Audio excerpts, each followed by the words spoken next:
Anda kembali di Breaking News kasus Sambo. Pemirsa, hingga sore ini persidangan terhadap 3 terdakwa masih terus berlangsung. Rencananya memang hari ini agendanya ini adalah mengkonfrontir kesaksian dari ketiga terdakwa tersebut, yakni Barada Richard Eliezer, Bribka Riki Rizal, dan juga Kuat Ma'ruf. Di mana yang sudah didalami oleh majelis hakim maupun juga jaksa penuntut umum tadi adalah seputar skenario tembak-menembak yang kemudian ini dibentuk oleh Sambo untuk menutupi penembakan ataupun juga motif sesungguhnya. Kemudian juga kronologi detik-detik di mana Sambo ini memerintahkan Richard Eliezer untuk menembak Brigadir Nofriansyah Yosua Huta Barat. Dan untuk membahas persidangan pada hari ini, kami akan langsung mengajak Anda untuk berbincang dengan pakar hukum pidana. Sudah tersambung bersama kami Pak Solahuddin. Selamat sore Pak Solahuddin. Ya, selamat sore. Baik, Pak Solahuddin tentunya terus mengikuti ya persidangan pada hari ini begitu. Nah, yang ingin kami tanyakan terlebih dahulu sebelum mengarah ke saksi-saksi lainnya, saat ini yang tadi diperiksa atau baru diperiksa hanya Richard Eliezer saja. Kalau Anda melihat Richard Eliezer ini diperiksa pertama karena memang ia sebagai justice collaborator atau seperti apa, Pak Solahuddin? Ya, jadi terdakwa Richard Eliezer ini kan sudah menyatakan diri sebagai justice collaborator yang tentunya sebagai yang mempunyai status justice collaborator ini benar-benar diharapkan akan membuka bagaimana perbuatan material atau perbuatan yang sesungguh-sungguhnya terjadi dalam peristiwa pembunuhan itu yang tidak dicari atau dikorek dari keterangan Baradae ini oleh hakim, sekaligus nanti untuk membuktikan atau mengumpulkan alat bukti yang bisa memenuhi unsur-unsur delik dalam dakwaan. Yang pertama adalah dakwaan pembunuhan berencana. Nah, ini yang tidak dicari dari terdakwa Eliezer ini ya. Artinya memang nanti secara mekanisme hukum pidananya Eliezer ini diberikan kesempatan pertama untuk menjelaskan secara keseluruhan, kemudian barulah Riki Rizal dan juga Kuat Ma'ruf ini menanggapi dari sudut pandang mereka. Seperti itu, Pak Solahuddin.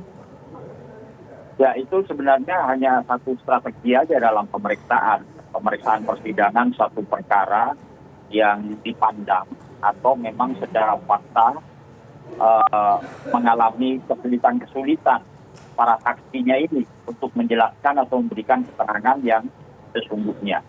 Karena terdakwa Eliezer ini merupakan justice collaborator, sehingga dia diperiksa terlebih dahulu. Itu baik. Hanya strategi dari hakim aja. Sehingga nanti pertanyaan berikutnya akan dikonfirmasi kepada saksi yang mengetahui dan mengalami peristiwa itu sendiri, seperti 2 orang saksi Riki Rizal dan Kuat. Baik, kalau dari Pak Solahuddin melihat seorang Richard Eliezer, justice collaborator ini diperiksa pertama, kemudian disusul oleh terdakwa lainnya begitu ya, Riki Rizal dan juga Kuat Ma'ruf, pengaruhnya akan seperti apa keterangannya nanti yang akan diberikan oleh Riki Rizal dan juga Kuat Ma'ruf, Pak Solahuddin? Ya, jadi nanti akan diketahui ya dengan pertanyaan berikutnya kepada Riki Rizal dan Kuat. Dia akan diketahui apakah yang diberikan, keterangan-keterangan yang diberikan itu sesuai atau sinkron dengan apa yang disampaikan oleh Baradae, oleh Eliezer ini. Nah, itu hanya strategi saja di dalam memeriksa suatu atau mengorek keterangan saksi sebagai salah satu alat bukti yang sah. Karena saya mengibaratkan begini, kalau boleh saya mengibaratkan persidangan kasus ini ibaratnya itu dengan pertandingan ya, dengan suatu pertandingan, katakanlah pertandingan sepak bola. Jadi masing-masing lawan itu tentunya akan mempunyai strategi dan juga bisa memberikan taktik. Nah, seperti yang tidak dicari misalnya motif.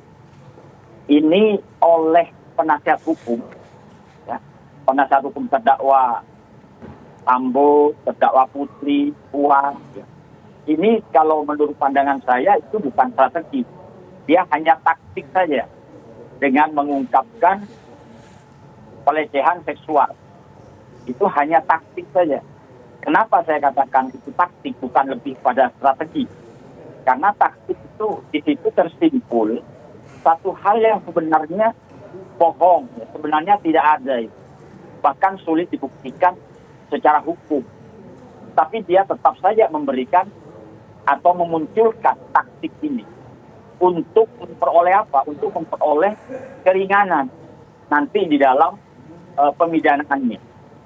Jadi itu bukan bisa dilihat sebagai strategi menurut pendapat saya. Jadi itu hanya taktik saja. Nah, sedangkan yang sekarang ini hakim memeriksa mengapa Richard Eliezer ini yang akan diperiksa lebih dulu. Karena ini bisa dipastikan bahwa keterangannya itu tentu tidak akan bohong-bohong dia. Karena sudah menyatakan diri sebagai justice kolaborator. Tinggal saja nanti ini mengkonfirmasi atau mensinkronkan dengan pengakuan atau keterangan dari saksi lain. Baik. Seperti Ricky Rizal dan Puan. Jadi ini strategi. Kalau taksi itu motif yang dimunculkan oleh terdakwa tadi itu yang saya sebutkan. Itu hanya taktik saja.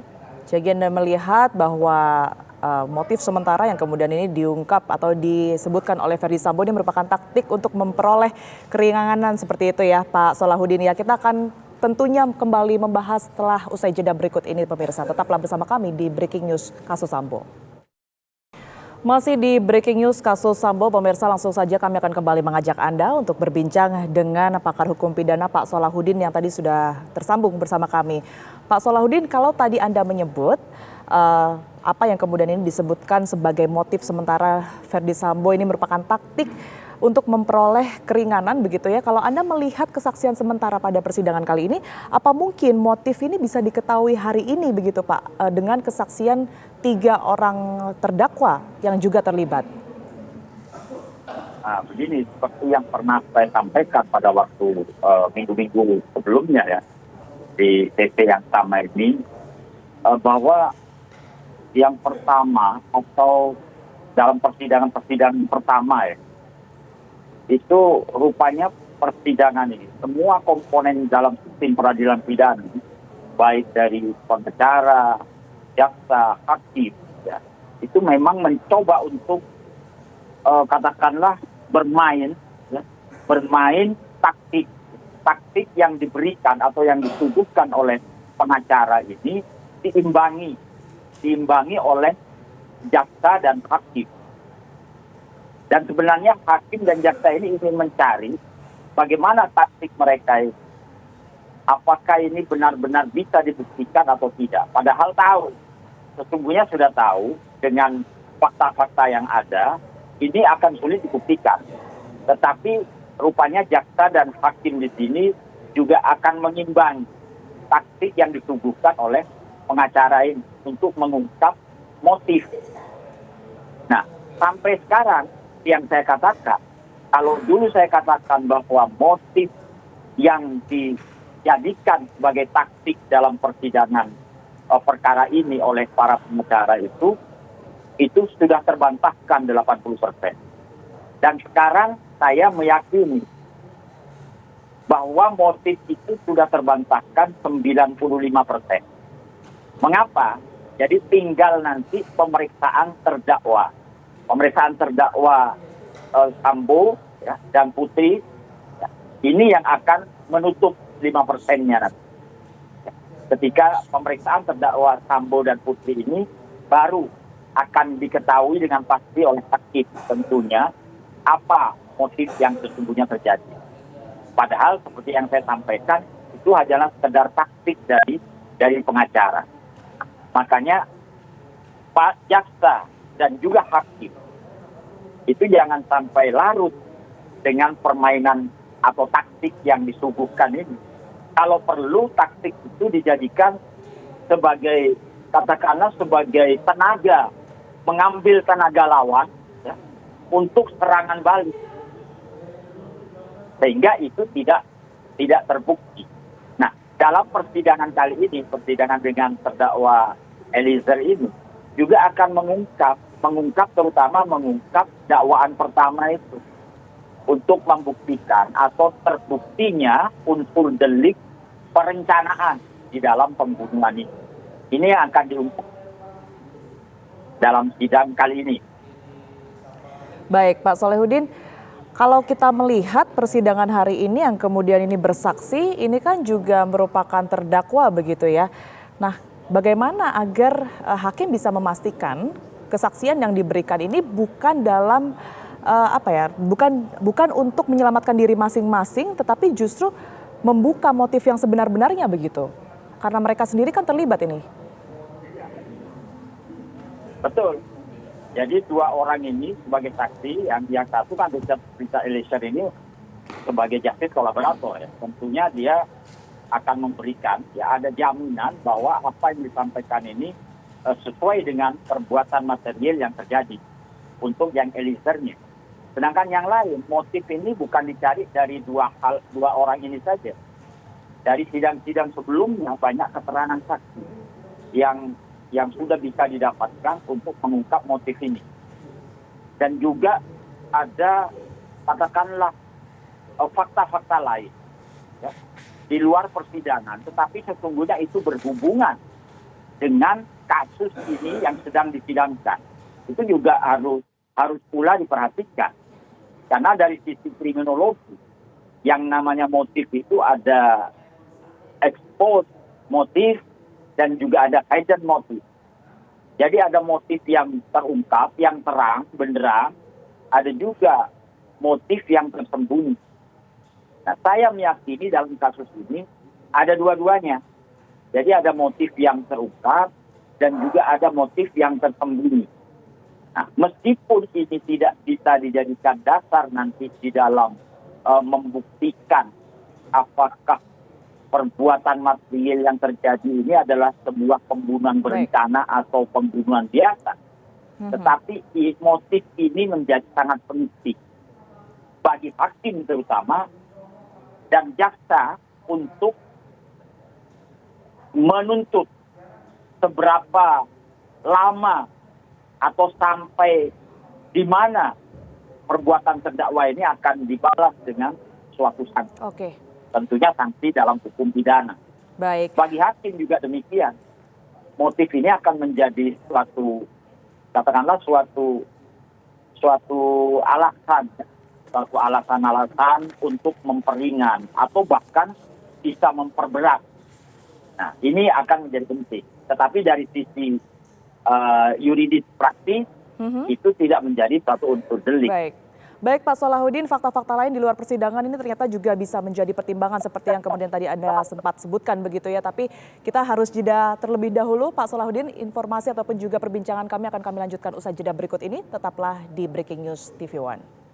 Anda masih menyaksikan Breaking News kasus Sambo. Pemirsa, kami akan langsung mengajak Anda kembali untuk berbincang dengan pakar hukum pidana Pak Solehudin. Pak Solehudin masih tersambung ya. Pak Solehudin, tadi Anda menyebutkan bahwa fakta-fakta lain di luar persidangan ini juga bisa menjadi bahan pertimbangan begitu. Nah, ini porsinya untuk pertimbangan hakim seberapa besar dan itu termasuk apa saja Pak yang bisa dijadikan sebagai bahan pertimbangan fakta-faktanya? Ya begini, jadi kasus ini berbeda ya dengan kasus yang biasa. Meskipun sesungguhnya kasus ini adalah kasus yang tetapi fenomenanya yang berbeda. Fenomena yang berbeda. Sejak awal itu sudah menjadi viral. Dan banyak sekali masyarakat dan semua pihak itu concern memperhatikan terhadap kasus ini. Sehingga muncul ya, berita-berita yang sesungguhnya itu masih membutuhkan pembuktian-pembuktian. Nah, kalau hakim dan juga jaksa misalnya di dalam melakukan persidangan ini tidak memperhatikan fakta-fakta di luar persidangan, itu juga akan kesulitan nanti di dalam mencari motif yang sesungguhnya. Apalagi dua motif yang saya sebutkan tadi, motif yang expose dan hidden. Jadi ada motif yang terungkap, yang terang benderang, dan ada motif yang tersembunyi. Nah, Bagaimana misalnya cara hakim untuk mengungkap ini? Tentunya hakim dan jaksa terutama itu harus benar-benar menggunakan penalaran yang didasarkan pada logika hukum yang baik dan benar. Contohnya nanti ini akan digabungkan atau akan dituangkan di dalam pertanyaan-pertanyaan kepada semua saksi. Jadi fakta-fakta baik yang terjadi di dalam persidangan atau yang terungkap di persidangan yang tentunya didasarkan pada BAP itu juga harus digabungkan dengan fakta-fakta yang di luar persidangan. Melalui apa? Melalui suatu pertanyaan. Pertanyaan yang didasarkan pada logika yang baik dan benar. Ya. Tentunya logika hukum di situ. Kalau ingin seperti ini, tentunya seperti yang sering saya katakan, bahwa hakim ini benar-benar mempunyai kerja ekstra. Contoh, sebelum hakim menanyakan kepada semua saksi, tentunya juga harus mempersiapkan pertanyaan-pertanyaan terlebih dahulu. Tidak bisa pertanyaan yang spontanitas. Karena ini untuk mengungkap motif yang sesungguhnya dan motif yang tersembunyi. Saya kira ini dua-duanya juga ada. Ini yang harus bisa dituangkan di dalam pertanyaan-pertanyaan kepada semua saksi yang dihadirkan. Ini yang saya maksud, betapa pentingnya menggabungkan atau memperhatikan, katakanlah mempertimbangkan fakta di luar persidangan yang dituangkan di dalam pertanyaan-pertanyaan baik jaksa maupun hakim. Begitu, Pak. Oke, baik. Tentunya kita bersama-sama untuk menunggu hasil persidangan sementara pada hari ini. Pak Solehudin, terima kasih atas waktu dan juga penjelasan yang sudah diberikan kepada kami. Terima kasih Pak, sehat selalu Pak Solehudin. Ya, terima kasih. Terima kasih.